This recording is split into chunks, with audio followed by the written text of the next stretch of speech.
Back in 1977, in a quiet suburb in North London, strange things began to happen for one particular family. These events would go down in history as one of the most famous poltergeist cases. It would spark many documentaries, several books, and the blockbuster movie, The Conjuring 2. When I was a kid, I remember getting a book from the local library about ghosts and hauntings. This story was one which was published in that book. I was completely obsessed. Years later, Channel 4 would make a documentary about the case, which only piqued my interest further. The events in this case were witnessed by many people, including journalists for the BBC and even the police. Hi folks, my name's Johnny and welcome to The Oddest. Let's take a closer look at the Enfield Poltergeist.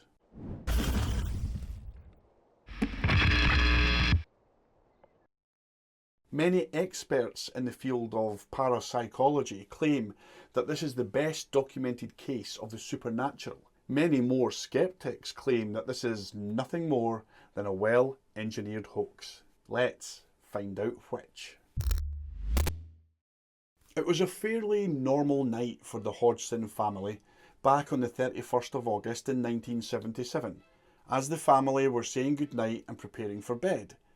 Peggy Hodgson, the mother of the household, entered the girls' bedroom and told them to stop fighting and having a carry-on. It's time for bed, and that is that. The only thing is, the noises that Peggy was hearing, well, the girls could hear it too, because it wasn't them.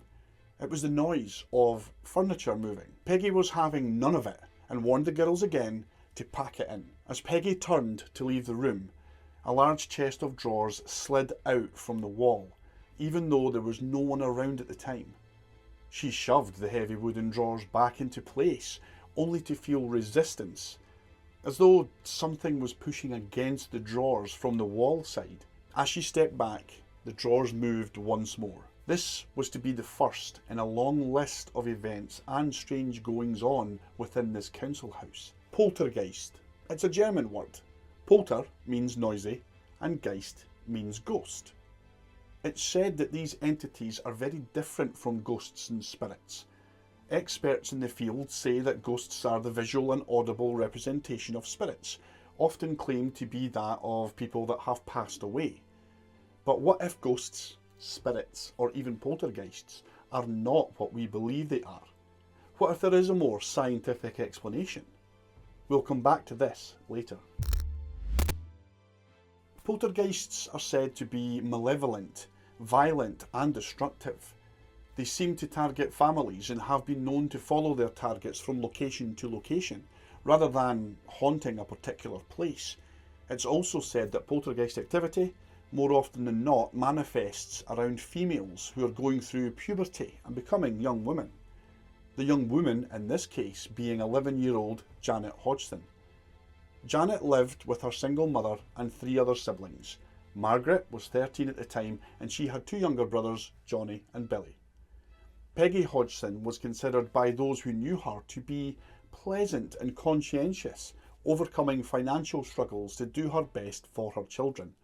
Margaret was serious and reserved. Janet, lively and outgoing.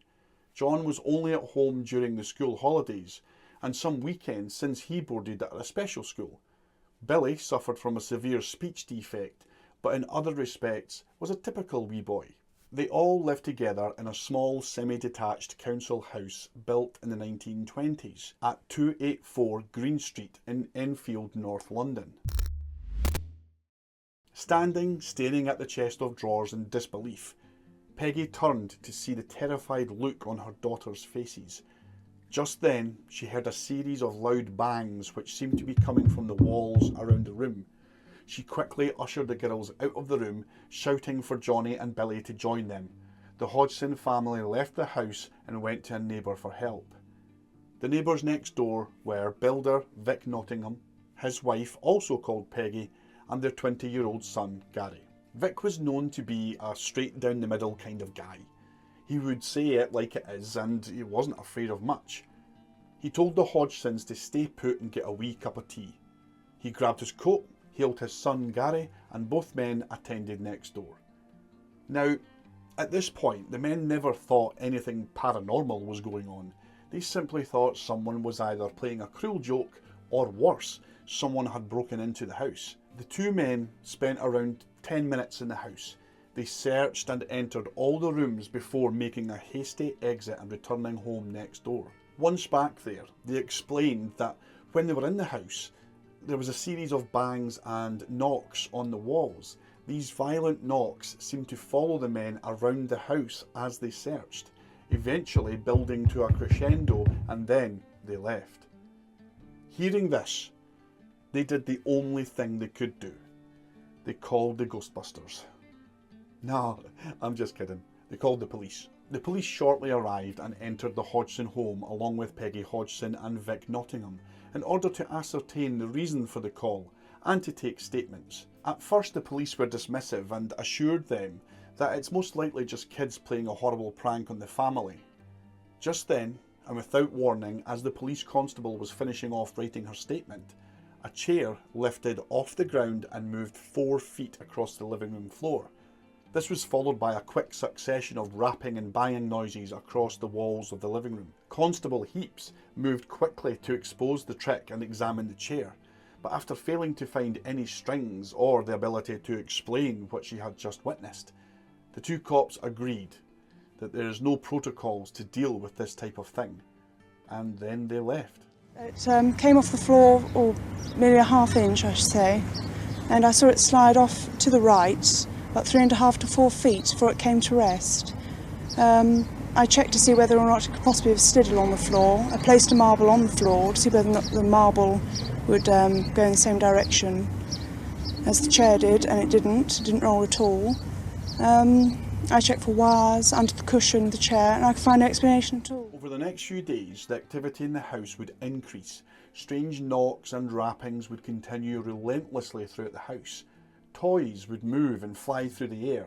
These events were witnessed by all members of the Hodgson family as well as the Nottinghams. In efforts to find answers, they even invited a clergyman from the local church as well as council officials. However, nothing helped, and the activity would get even worse. On the 4th of September, Mrs. Nottingham phoned the Daily Mirror newspaper in the hopes that it would put her in touch with someone who could help. Reporter Douglas Bence and photographer Graham Morris visited the house. Both men witnessed flying objects, and the latter was hit on the forehead by a piece of Lego travelling at speed.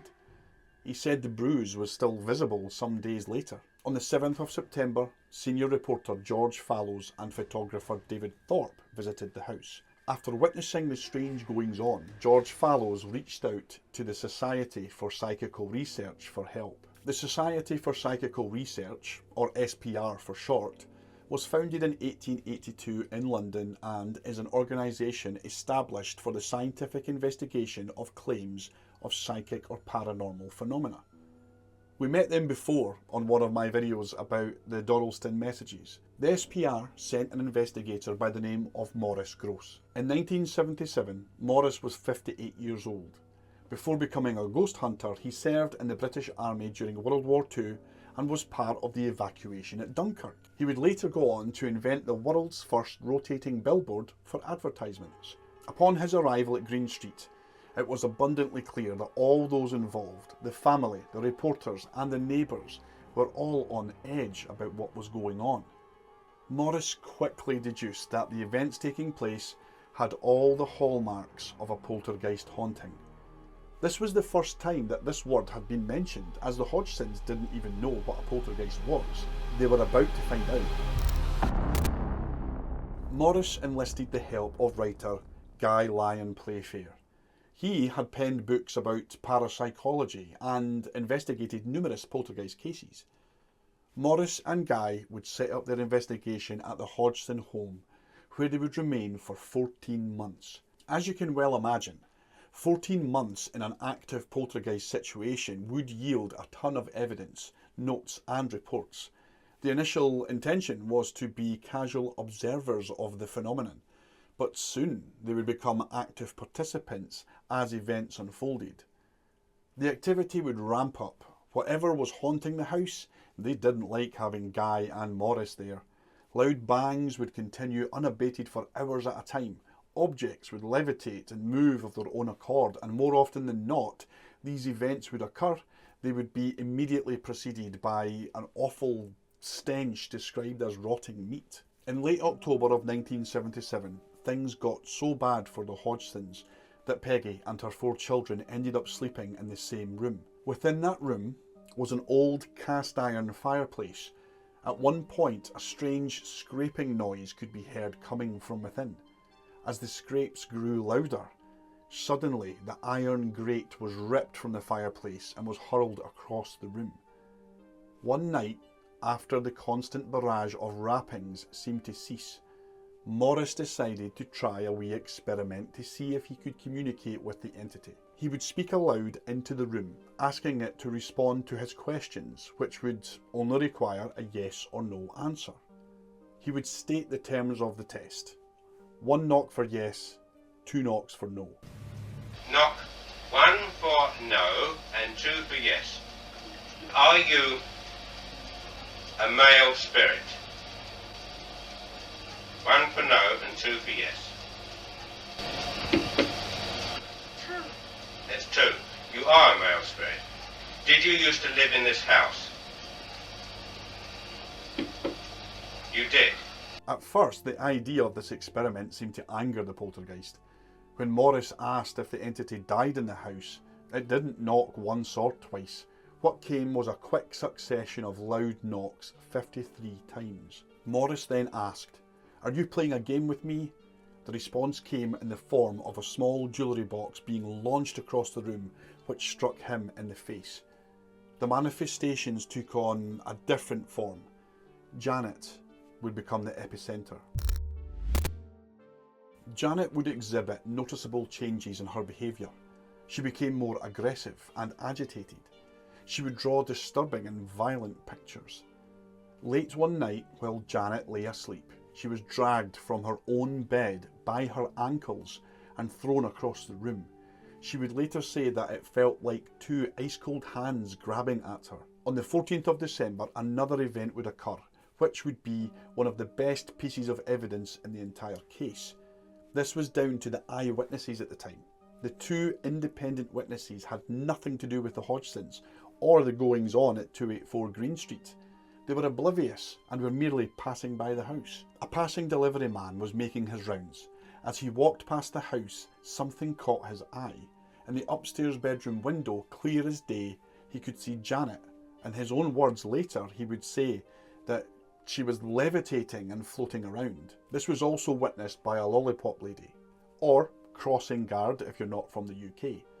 She also stated that she witnessed Janet miraculously floating unaided past the window, and it looked like random objects and toys were floating around her. However, the most intriguing, famous and remarkable aspects of this case were still to take place, when the poltergeist would speak. Morris and Guy set up audio equipment. They would conduct lengthy interviews with the family, with witnesses, and would document their findings in this manner. Experts believe that poltergeists are the manifestation of certain energies projected as a result of young women going through puberty. Other experts believe that these entities are certainly not that. In fact, they believe they are demonic in nature and have never been human, and that their sole purpose is to torment and offend. They can sometimes take on the persona of a spirit that has passed away.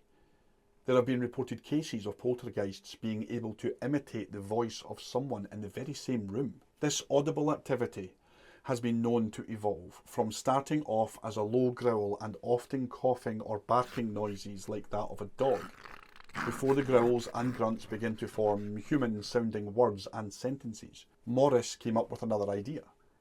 If the entity was starting to develop these noises, maybe they could get an intelligent response. Right guys, listen. Whatever you believe, if you think poltergeists are real or not, I'm just saying, get a clean pair of pants ready. What follows are samples of these recordings. These recordings are real and took place in front of several witnesses, including at one point a television crew that filmed the whole thing. Let me hear you say my name. Come on, let me hear you say my name.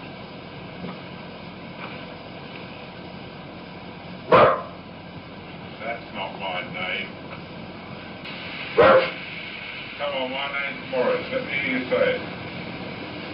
Morris. It wasn't long before the investigators realised that the voice seemed to be coming from Janet. She would later go on to say that it didn't feel like it was actually coming from her, but just ever so slightly behind her. They discovered that it appeared to be using an unusual part of her vocal cords called the vocal fold, which sits just above the larynx, parts of the voice box that aren't normally used, especially in 11-year-old girls. Later on, experts would say that Janet would be unable to do this at will, and certainly not without damaging her vocal cords. Even if Janet were somehow able to do this by herself, again, experts would say that this would only be maintained for a few seconds before severe discomfort or damage would occur. Yet the interviews carried out by Morris talking directly to the poltergeist would sometimes go on for over 3 hours. It wasn't long before the voice identified itself. Right, that's good. Fine. Shut up your door. I'm 72 years old. I come from Conjuring graveyard. I went blind. Then I had an hemorrhage and I fell asleep and I died in a chair in the corner downstairs. The voice told them that his name was Bill Wilkins. He's 72 years old and he used to live in the house. He said that he went blind and fell asleep and died in the chair in the corner downstairs. He said that he comes from the grave at Durant's Park Cemetery and that he comes here to see his family, but they're not here anymore. After all of this, Peggy made the decision to consult with doctors and psychiatrists with regards to Janet and the things that were taking place. Janet spent 2 months in a psychiatric ward under scrutiny and evaluation. She was ultimately released with a clean bill of health, physically and mentally. In time, the activity at 248 Green Street would slowly come to a stop. In a later interview, an adult Janet would say that she believes this all happened only after a priest visited the house. I mentioned earlier in the video that ghosts, spirits and other such paranormal activity might not be what we've always believed it to be. There are some people out there that believe that these entities are not spirits of past loved ones or dead people haunting locations. They claim that it's entirely possible that it's a crossover into other dimensions. When the conditions are right, maybe through electromagnetic fields, varying vibrations or even ley lines, that two similar realities can overlap and cause what is widely known as a ghostly experience. Anyway, back to the case at hand. There are many parallels drawn between the real events in Enfield and those depicted in the movie The Conjuring. The movie depicts Ed and Lorraine Warren, two famous paranormal investigators, being a large part of this investigation, when in reality they did show up to the Enfield house, but they were barely there for a day or so. So now comes the big question. Was it all real? Let's find out. It's been over 40 years since the Enfield Poltergeist case. To this day, it remains one of the most well-documented and debated cases of its kind. Were these tricks conjured up by Janet and Margaret? Or was there something more sinister at work? Skeptics have made claims that the voices were clearly faked by Janet, and in fact that she may have developed skills like that of a ventriloquist. Even so, investigators reported that at one point she was able to produce the voice whilst holding water in her mouth with her lips taped shut. In a previous video of mine, the one about the reincarnation of the Pollock sisters, we spoke about false memories and how over time memories can become tainted. The truth can be bent or exaggerated and thus creating new memories. We've all known someone that is a liar, and we would say that they actually believe their own lies. Also, bearing in mind what we've discussed before about confirmation bias, believers are far more likely to see evidence that support their belief than people who do not. Surely having a professional from the Society of Psychical Research spending 14 months in the house would have uncovered the truth of it being a hoax. The investigators certainly had their own doubts at times by their own admissions, In their own reports, they often alluded to events which could possibly have been Janet or her sister. On one occasion, before the entity was identified as Bill, it seemed to have an identity crisis and called itself Fred. On one of these occasions, it was discovered on the tiled bathroom floor that the word Fred had been laid out with black electrical tape. Well, maybe Morris had an ulterior motive. He had only been at the SPR for a year prior to the Enfield case.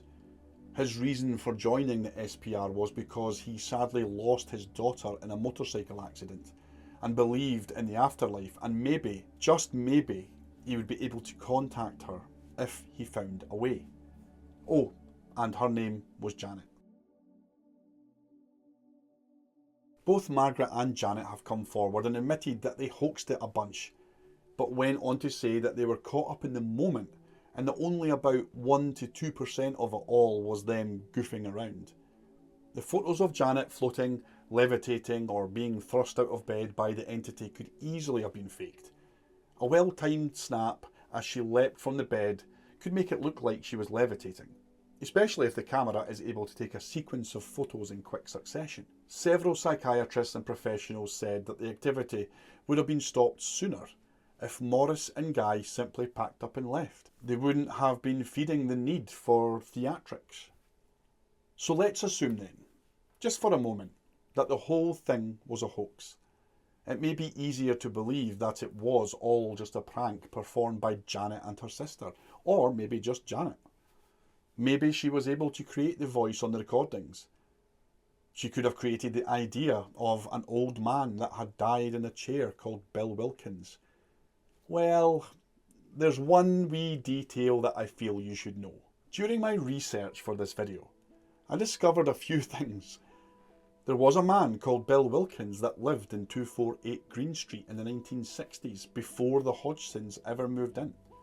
He died in 248 Green Street on the 20th of June 1963.